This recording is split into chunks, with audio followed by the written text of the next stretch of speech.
This is exactly right.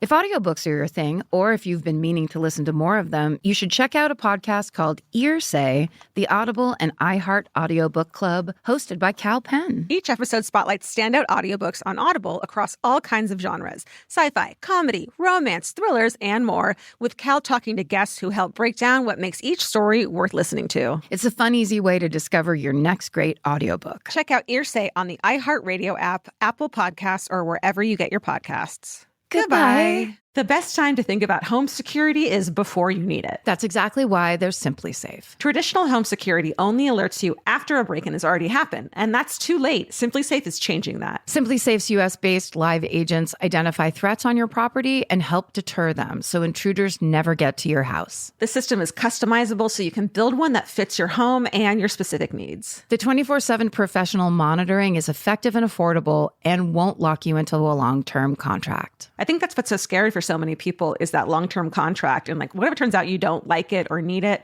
but they don't have that because they know you'll like it and you'll know that you need it and feel so much safer when you have it. Like at this point in my life, I would never go without a security system on my house. I just feel safer with actually having Simply Safe around. There's a whole staff at Simply Safe that's waiting to talk to you and help you out. Right now, you can get 50% off your new system by visiting simplysafe.com/MFM. That's half off at simplysafe.com/MFM. There's no safe like Simply Safe. Goodbye. Get into the Hyundai Getaway Sales Event and get away with a deal so right, it almost feels wrong. Right now, you can get great deals on Hyundai's most popular models, including the adventure-ready SUVs like the Hyundai Santa Fe or Santa Fe Hybrid and the Tucson or Tucson Hybrid. Plus, there's the bold and stylish Elantra loaded with the latest tech. Or go all-electric with the Ioniq 5 or the Ioniq 9. So get down to your local Hyundai dealer and get away with a deal you'll love during the Hyundai Getaway Sales Event. Visit HyundaiUSA.com for details. Goodbye.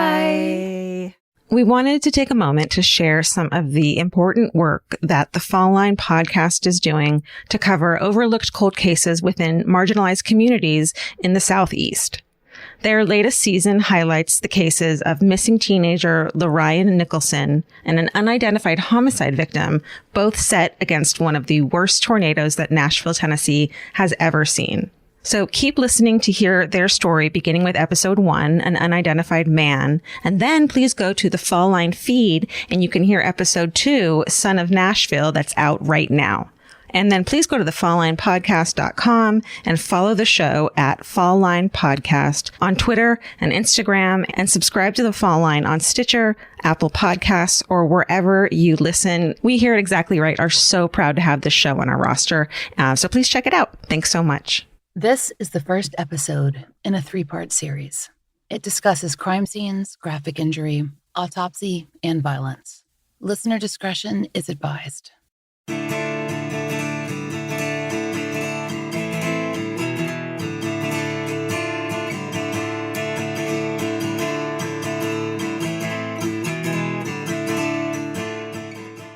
This is the Fall Line.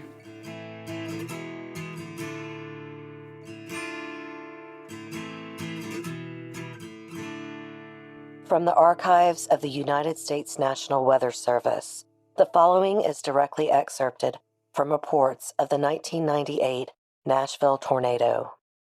Quote, an historic tornado outbreak of at least 13 tornadoes struck Middle Tennessee on April 16, 1998.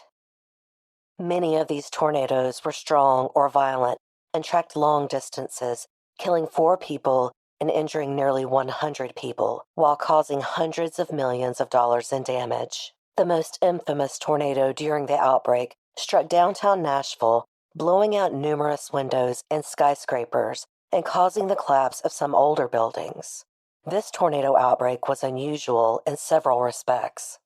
The event lasted nearly the entire day, with the first round of severe weather beginning very early, around 4 a.m. Central Standard Time, and the second and more significant round of severe thunderstorms and tornadoes occurring during the afternoon and evening. The tornado went through downtown Nashville at 3:40 p.m. and on toward East Nashville, Donaldson, and Hermitage. The tornado blew out many windows on office buildings. The Nations Bank office towers were one of the hardest hit buildings in Nashville. 30 private airplanes were damaged at Cornelia Ford Airport. E-35 buildings in downtown Nashville were red-tagged, meaning these buildings were structurally unsound. At least 300 homes were damaged in East Nashville. Many homes lost a good part of their roofs. Trees were uprooted. Telephone poles were knocked down.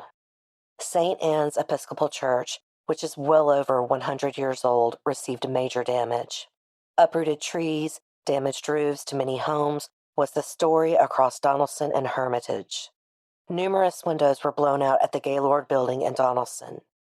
About half the trees, that is over 1,000 trees, were blown down at Andrew Jackson's home, the Hermitage. Mayor Phil Bredesen closed downtown Nashville on Friday, April 17th. Many workers had an unscheduled holiday. The downtown area was reopened Monday, April 20th. End quote. Everyone knows a little something about Nashville, the home of country and bluegrass, northeast of Memphis, where rock and roll and rhythm and blues were born. Though both might claim it, it's Nashville that gets the title of Music City. Maybe more rhinestone than diamond of Tennessee, a state with the name derived from the Cherokee town of Tanasi. Nashville sits in the middle region of the state on rich soil. It's over 500 square miles and one of the largest cities by landmass in the Southeast. In terms of population, Nashville proper is home to over 500,000. Little Richard lived in Nashville for years, holding, as the Tennessean newspaper describes, quote, long residencies in the famed R&B clubs on Jefferson Street. There's Dolly Parton, Justin Timberlake, Young Buck, Carrie Underwood. The list of stars who are from or who live in Nashville, who can sometimes be spotted downtown where tourists snap pictures of the city's Walk of Fame, they seem endless. Online vacation guides are crowded with memorabilia shops to peruse, restaurants serving Nashville hot chicken, and links to book a seat at the Grand Ole Opry or to download a map of Music Row. Nashville's also home to Tennessee State University, Fisk University, and Meharry Medical College, all three historically Black colleges and universities. The latter two were founded in the decade after the Civil War. And there's also Vanderbilt, named after an American millionaire who provided its initial endowment. His name is all over town, including the various Vanderbilt medical facilities that serve the city. It's a music town, a college town, an everlasting tourist attraction, and a city that's faced numerous natural disasters. Nashville has seen floods, a collapsed reservoir, tornadoes, fire and heat waves, blizzards, and earthquakes. When it comes to states of emergency, Nashville, Tennessee has been host to more than its fair share of trouble. 1998 was a particularly bad year. On April 15th and April 16th of that year, deadly tornadoes swept through the Southeast. Much of the damage was concentrated in Tennessee and Mississippi. On April 16th at about 5 p.m., downtown Nashville was hit. According to the Atlanta Journal-Constitution, quote, a tornado roared down Music Row, sending tourists running for cover. That tornado, quote, touched down in Centennial Park before cutting a path clean through downtown Nashville. The damage was extensive. Uprooted trees, crushed power lines, residential homes, government buildings. The AJC reported that the tornado even, quote, ripped the seal off the state flag. It hit retail stores, honky-tonks, and the football stadium, where residents saw parts of the structure, quote, being tossed around like popsicle sticks. A reporter for the Tennessean described the aftermath as chaotic. Lights down, residents driving recklessly through intersections strewn with debris. At least 100 people were injured, and one was killed, a student from Vanderbilt University. Per the Jackson Sun, he was, quote, crushed underneath a tree in Centennial Park. According to the article, there had been no tornado siren to warn residents to take cover. All told, Nashville faced roughly $7 million worth of damage. Different media outlets gave varying totals for the cost and the number of injured, but they all agreed the city was seriously impacted. A state of emergency was declared. The Boston Globe reported that then Vice President Al Gore went down to Tennessee to view the aftermath. East Nashville, the hardest hit, saw massive recovery and cleanup efforts in the days following the storm. A 2013 Tennessean retrospective recalls that the former Nashville mayor, Phil Bresden, quote, personally directed traffic as cleanup trucks rolled through. The destruction would take weeks to assess, contain, and repair. And it wasn't limited to Nashville. Much of Tennessee had been hit. In the following weeks, Tennessee news was dominated by that storm. The repairs, the stretched thin public services, the first responders. And maybe that's why, one of the reasons why, the body found in North Nashville just a few days before the tornadoes hit got so little press.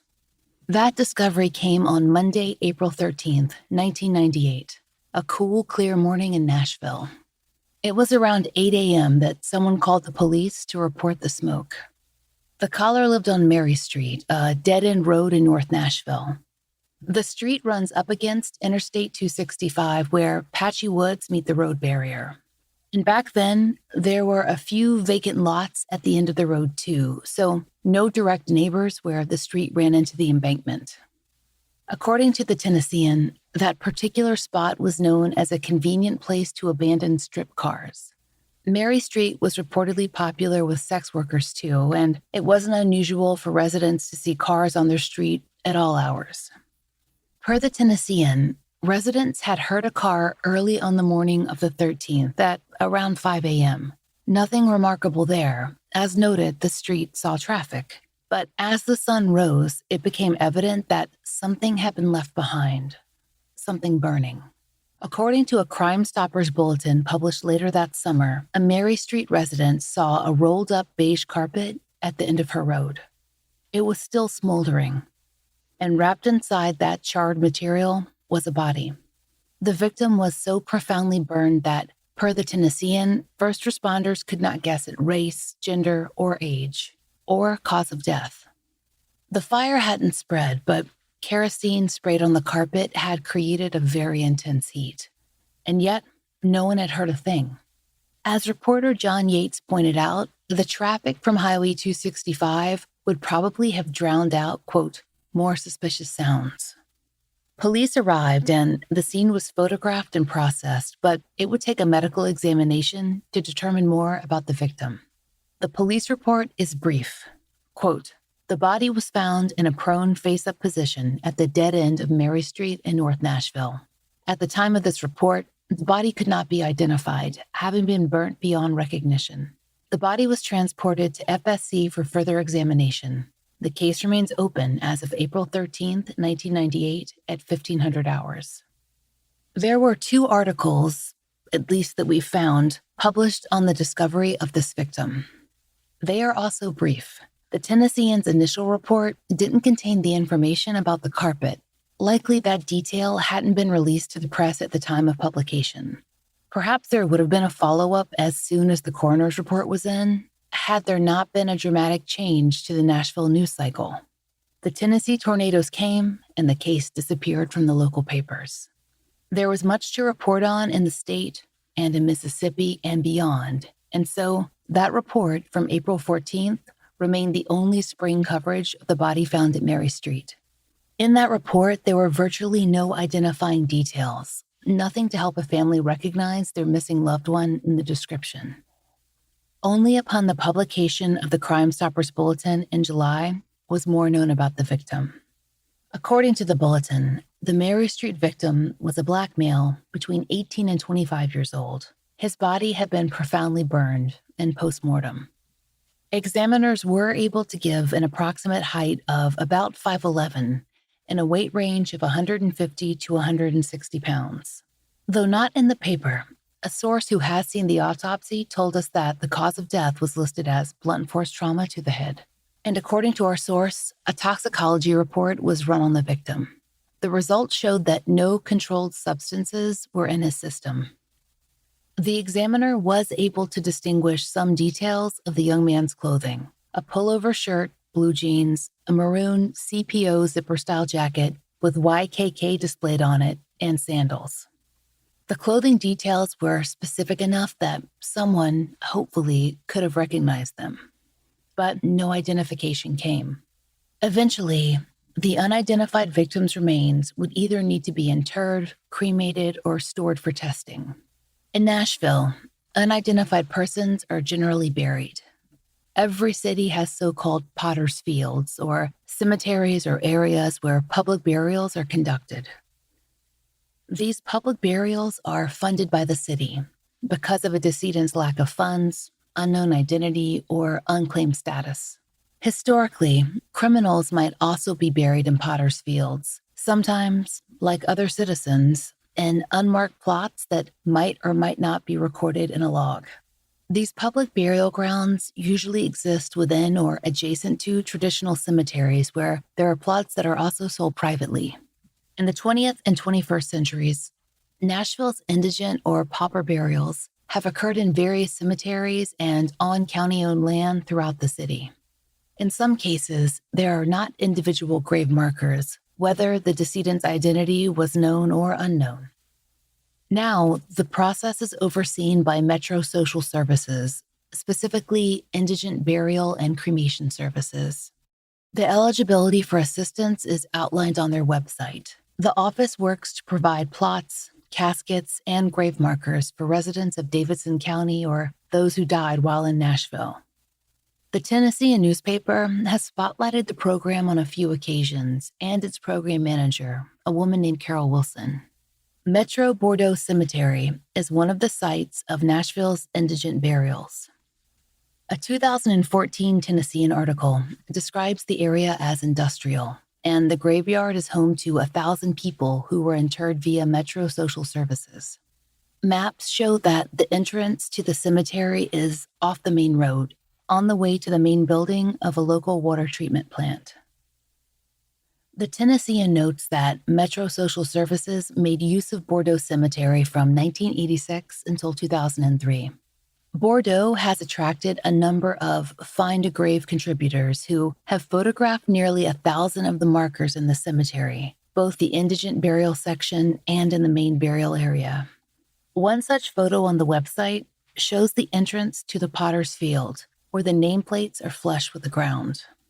That section is marked by a granite memorial bearing the following words: Bordeaux Cemetery. Rest with us here at this stone, where poverty and suffering are not known, and dedicated to the deceased citizens of Nashville, Davidson County, who rest with us here. It was in Bordeaux that the unidentified victim, found on Mary Street in April of 1998, was buried. Unlike many victims who we've covered, his remains were not cremated. Upon his interment, a marker was placed: John Doe, 19. Per the Tennessean's Brian Hass, quote, "He was the 19th unidentified man buried in the Bordeaux Cemetery. He lies in plot 555, a grave overlooking the Whites Creek wastewater treatment plant." We are not sure of the precise day of John Doe 19's burial. The tornado came just 3 days after his body was found, and there would have been an autopsy and required records to file. And all of that would have been slowed down by the city's storm damage. But based on information from social services, we know the interment happened sometime in May. Assuming that John Doe 19 was local to the city, exactly how many young Black men were missing that April in Nashville? How much did the storm impact the public's awareness that a body had been found? Did anyone miss the news due to a lack of power that would have signaled that the man could be their missing son or brother or friend? Per the 2000 census, David County had an African American population of roughly 27%. Young Black men in John Doe 19's age range of 18 to 25, they numbered in the thousands. We can't say precisely how many young adult Black males were reported missing in 1998. There aren't public records of cleared cases, and as our audience knows, most missing persons reports are eventually closed. But we can access the cases that are still open, the cold ones now present as entries in public databases. When the parameters are limited to a 5-year span, NamUs lists exactly 4 missing Black men from the greater Nashville area. If you further narrow the search to 1998, NamUs returns exactly 1 case. The missing person in question is a young man named Marcus Rutledge, who was last seen by his family in June of '98. So he couldn't have been John Doe 19, but his family and authorities feared that he too was a homicide victim. Marcus was 23 years old at the time of his disappearance and a senior at Tennessee State University, where he majored in biology. According to the Charlie Project, he'd actually planned on a career as a veterinarian, which is why his family was so concerned when they found his dog locked in an apartment bathroom without food or water. It just wasn't something that Marcus would do, and there were no signs that he'd gone on a trip. Though his car was eventually found across town, Marcus remained missing. While unsolved disappearances were comparatively rare in Nashville, there was plenty to keep law enforcement busy. The 1990s were hard on the city, and the effects of crime hit some communities harder than others. All told, there were 99 homicides in Nashville in 1998. John Doe 19 was unusual in that his identity remained unknown, but he shared three common factors with a number of the year's other homicide victims. He was young, he was Black, he was male. According to a long-term study conducted by the Tennessee Department of Health, which covered the years 1995 to 2002, quote, among 15 to 34-year-old African-American males, homicide was the leading cause of death, responsible for 34% of deaths in this age group. The study also found that, across the board, Black men and boys had the lowest life expectancies of populations living in the metropolitan areas of Tennessee. A 2018 study found that, across the United States, quote, non-Hispanic Black men were nearly 10.4 times more likely than non-Hispanic white men to die by homicide in the U.S. That reality isn't reflected in the media that we consume. Though white women are at the forefront of true crime entertainment, they are statistically much less likely to be murdered, both in Tennessee and across the nation. Per the Tennessee Department of Health study on the state's population, quote, based on 2001 to 2003 data, African American males aged 15 to 24 die from homicide at a rate that is more than 31 times that of white females. When it came to covering the city's victims, Nashville's local paper actually had much more coverage than in many cases we've researched. In the 1990s, the Tennessean ran regular features on unsolved homicides, and based on what we saw, the paper seems to have highlighted diverse victims and families affected by rising violence. 1995 and 1997 were Nashville's worst years, though homicides were comparatively high in 1996 and 1998. Leaders were concerned, and the police were stretched thin. And there was the worry, as a tourist town, of developing a reputation. As one city official told the Tennessean in 1997, quote, nobody wants to see Music City become Murder City. In 1997, the Tennessean reported that some big cities were seeing a decrease in crime, but Nashville wasn't so lucky. The city was facing what the paper described as, quote, a killing almost every third day. Reporter John Yates, who covered crime for the Tennessean throughout the 1990s, interviewed detectives who said by 1997, they were sometimes, quote, juggling 5 murder cases at once. According to Yates, the city put various plans into action, from citizen committees to participation in a national program called Officer Next Door. Per Yates' 1997 article on the subject, the program encouraged law enforcement officers to buy homes in high-crime areas at, quote, half market value. In some neighborhoods, law enforcement provided retailers with emergency beepers to summon police. An October 1998 Tennessean article mentioned something called flex teams, which were small groups of officers that could be dispatched quickly by precinct captains to combat neighborhood crime. And in 1998, Metro Nashville Police expanded what they called their murder squad. Along with increased homicides, case clearance rates had also fallen, a cause of concern for the Metro Nashville Police Department. Nashville had begun the decade with a higher than average solve rate. The Tennessean reported it at 87%, but by 1997, that percentage had fallen to, quote, just under 70. And, as reporter John Yates pointed out, caseloads had doubled in that time. He interviewed a Metro Nashville captain who pointed out a problem that was facing every growing city, what the captain called, quote, mystery murders. Though he doesn't elaborate, the concept is a common truth discussed in true crime circles. The more people, the more roads, and the more access, the lower the likelihood that a victim can be traced to a suspect in a neat, straight line. So, Nashville saw major growth, in part due to the arrival of the Houston Oilers football team, who relocated to Nashville in 1995, but the decade was also hard. As we said, in 1998, the year John Doe 19 was found, there were 99 murders. Of those homicides, 21 would still be unsolved by January of 1999. The Tennessean provided a long feature article on those unsolved homicides, with each victim discussed by name. This piece, also by reporter John Yates, includes John Doe 19 and the year's other unidentified victim, a woman shot and left in the Cumberland River. They were listed along Nashville citizens, the majority of whom were shot. In many cases, burglary or robbery are listed as the motive, though many are labeled as, quote, motive unknown. An elderly couple, Clayton and Nora Smith, were shot in their home by a man in an Army-type uniform. A young woman named Carolyn Fisher was strangled and left along Interstate 40. The skeletal remains of a missing mother, 44-year-old Donna Farr, were discovered in a wooded area.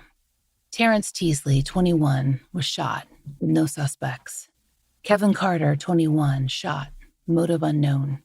Jermaine Banks, 26, shot, robbery. And the list goes on.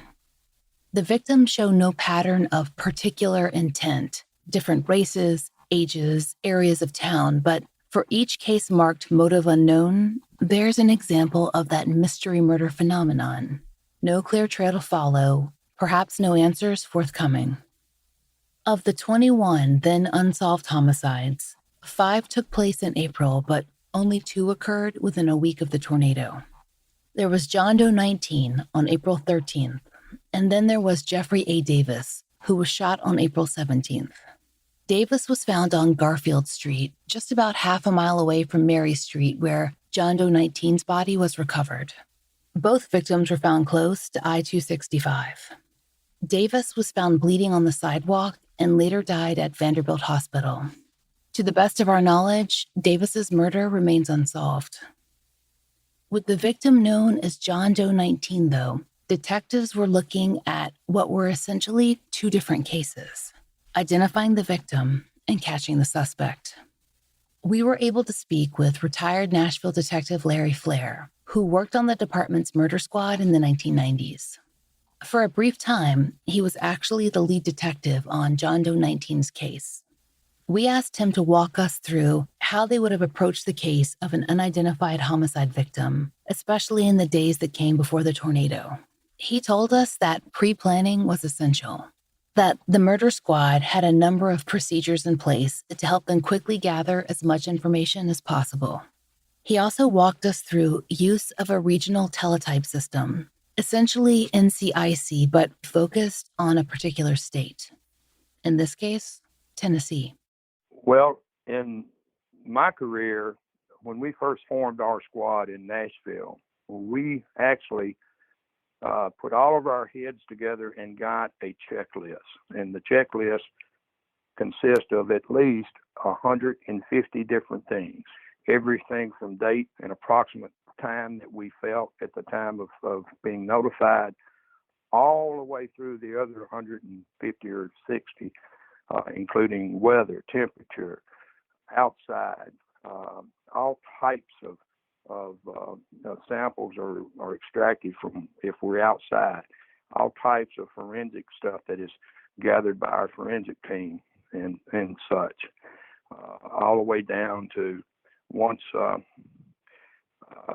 if it was determined on an unidentified, when a person that we felt was missing, or we found out that somebody was on the missing person report, then that's where we would follow up. And when you've got a body with no identification, you keep that right up front on the front page.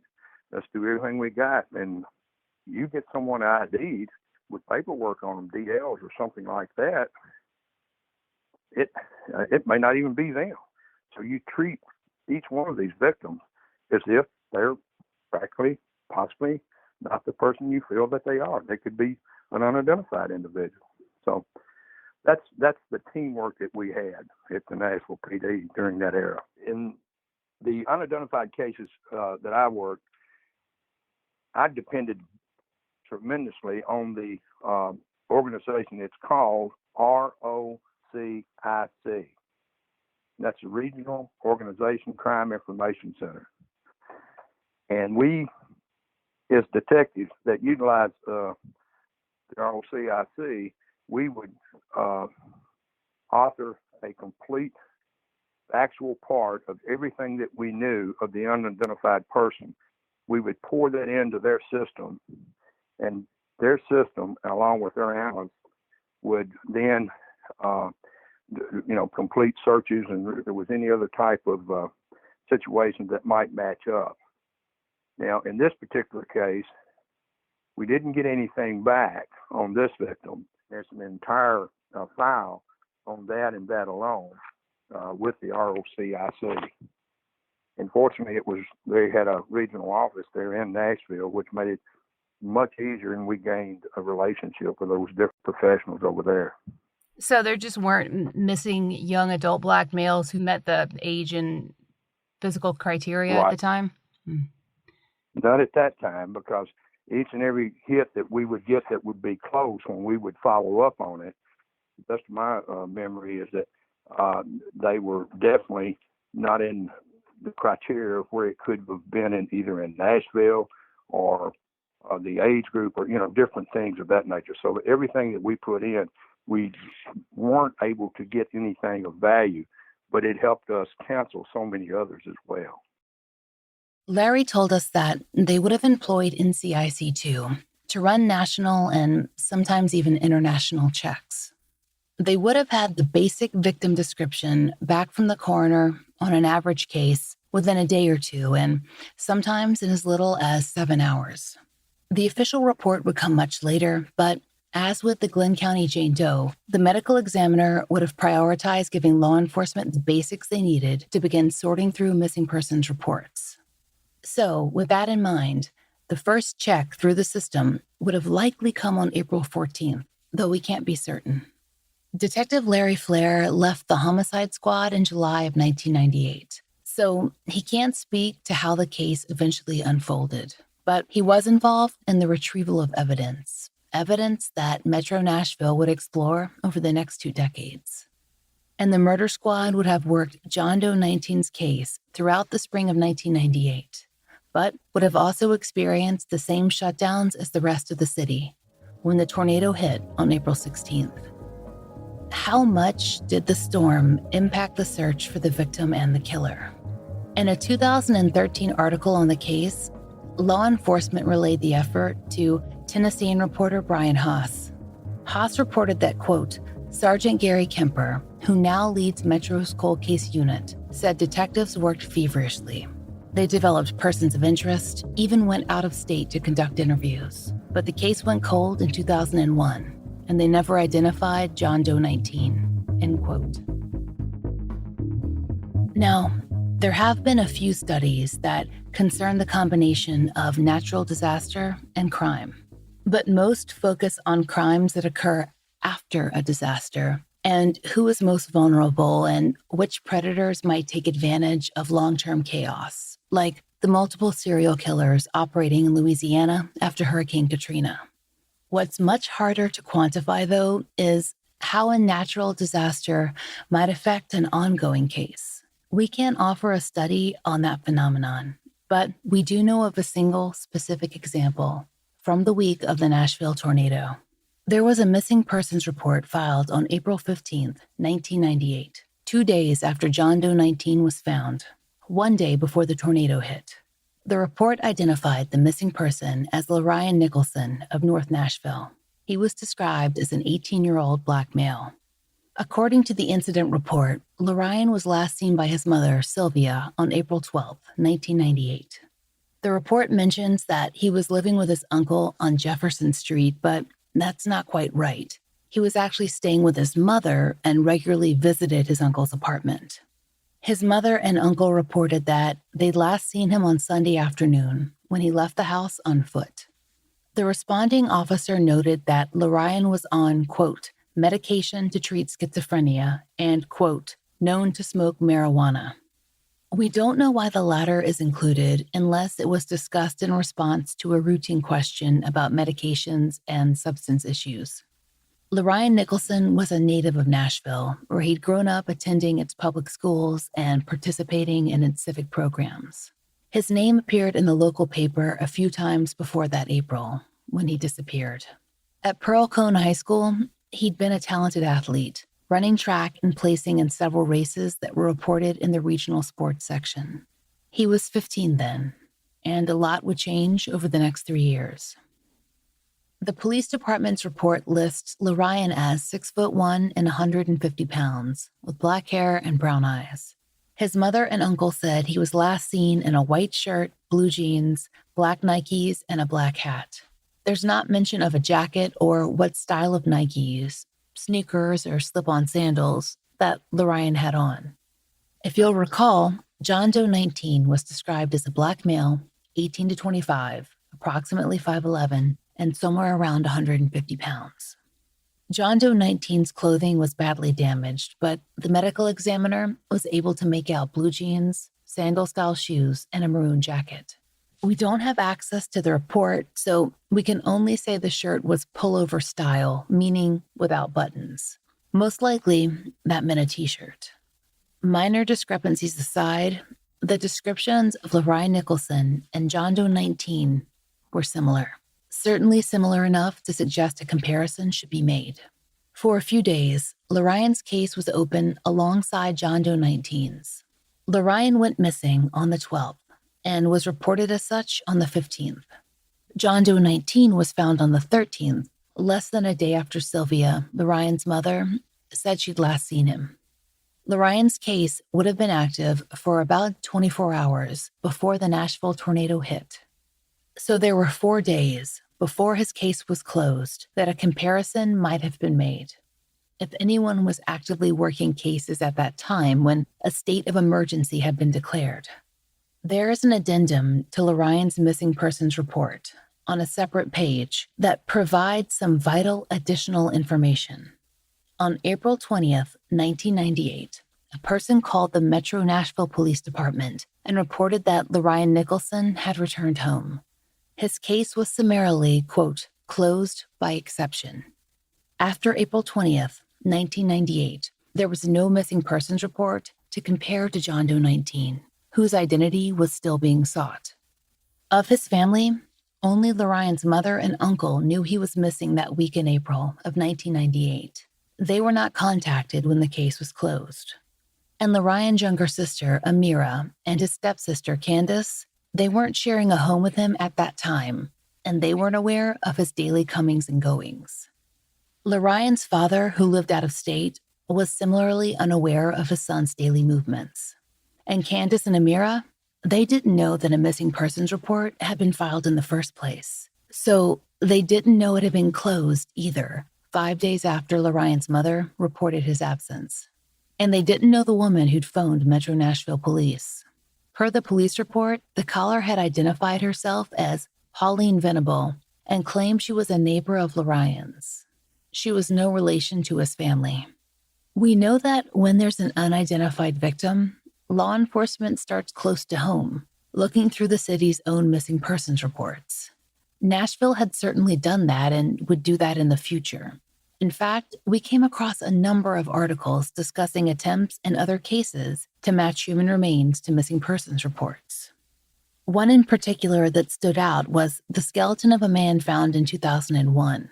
Once those bones were discovered, they were quickly compared to the medical records of a missing local man, Rodney Woodard. Rodney was reported missing by his girlfriend in 1997. When the skeletal remains were discovered in 2001, police conducted 2 DNA tests but were unable to make a match. Although Rodney Woodard met the parameters of our NamUs search, a black male who disappeared in the years directly surrounding 1998, he didn't appear in the results. He does have one mention on the Charlie Project, but We can't find any documents on his case past 2001. It's unclear whether his disappearance is still unsolved. And as far as other open cases go, there was another man who might have been compared to the skeletal remains found in 2001, Marcus Rutledge, the Tennessee State senior we mentioned earlier in the episode. Whether he was compared, we can't say, but we know the remains would not be compared to LeRyan Nicholson. After all, his case would have been closed for several years. And as for John Doe 19, Metro Nashville police would still be seeking the homicide victim's identity the next year, and the next, and the next. It would be 15 years until the cold case of John Doe 19 collided with the detective work of two sisters who had been asking and eventually looking for their missing brother, LeRyan. They hadn't spoken to him since April of 1998. Amira, who was just 12 that year, felt his loss keenly and also felt sure that her big brother wouldn't have abandoned her. Here's what she told us in an interview this spring. Because I'm telling you, it's unlike him to not call anybody. He would have reached out to one of us, one or the other would have heard from him by now. All this time, he would have called somebody. He didn't even show up. I knew something was definitely wrong because the year that he went missing, 98, my sister, my dad's daughter, was graduating from high school, and they had the graduation on the football field at Pearl Cone. He loved that school, and I'm sure that he knew that she was graduating because they would have been graduating in the same year. And I looked for him in that crowd. I'm like, I know I'm going to see him standing somewhere. I can't wait to get to this graduation. And I looked and looked, and he never showed. I never saw him. Even up until my graduation, when I graduated in 2004 from high school, I just knew he was going to be there. I was going to see him. He was going to pop up after all these years. Never saw him. Next time on The Fall Line, we'll bring you part 2 in the series on LeRyan Nicholson. We begin again in 1998 with the story of LeRyan and his sisters and the strange call that closed his case and how it all intersected with the unidentified victim known as John Doe 19. How his sisters, Amira and Candace, became citizen detectives who wouldn't take no for an answer. We'd like to thank all the listeners who have taken time to support our sponsors, leave us reviews, or support our show directly on Patreon. We couldn't do it without you. Special thanks to Angie Dodd. Thanks also to Olivia Lind of Flat Rock and Something's Not Right, who connected us with LeRyan Nicholson's family. She and her co-host, Tashana, covered his case on Something's Not Right. Thanks to Erica Kelly of Southern Fried True Crime for reading the National Weather Service report that you heard at the top of the episode, and to Vincent of Gone Cold for reading the inscription from the Bordeaux Cemetery. Please check out both shows. They are dear friends, and they are putting out great work. The Fall Line is created by Laura Norton and Brooke Hargrove, and is produced and mastered by Maura Curry. Written, researched, and hosted by Laura Norton, with interviews by Brooke Hargrove. Research assistants are Kim Fritz, Jessica Ann, Lex Weathers, and Brian Waters. Content advisors are Brandy C. Williams, Vic Kennedy, and Liv Fallon. Theme music is by RJR. You can find our merch in the Exactly Right Podswag store. If you want to hear more of The Fall Line in the meantime, check out our full-length early access releases on Stitcher Premium. You can use code LINE for a free month of premium, which includes ad-free episodes of The Fall Line and all of our early access releases.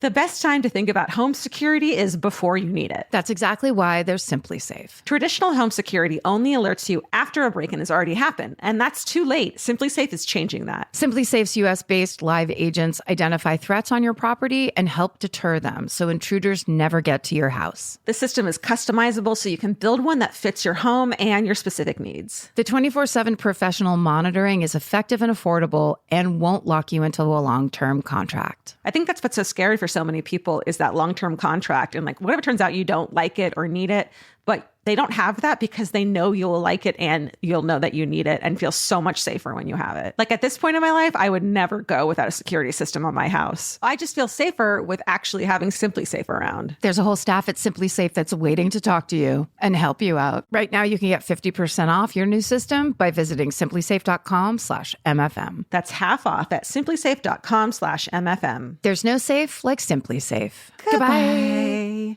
Vacation planning should feel like a breeze, not a deep dive into countless travel sites searching for the best deal. With Cheap Caribbean's Budget Beach Finder, you can search every destination and every date all in one search. You'll save time and money with the Budget Beach Finder. Say goodbye to endless scrolling and tab hopping and hello to Budget Beach Bliss at your fingertips. Go to cheapcaribbean.com to try out the Budget Beach Finder and see just how stress-free vacation planning should be. Goodbye. Capture your favorite summer feeling with Pandora Jewelry. Discover a collection inspired by the sunshine, freedom, and moments that make the season unforgettable. From sun-kissed metals to personalized pieces ready to be engraved with your summer mantra. Each design moves with you from beach days to golden nights and every memory in between. Shop Pandora Jewelry's new summer collection in-store or online at pandora.net and let your summer unfold. Goodbye.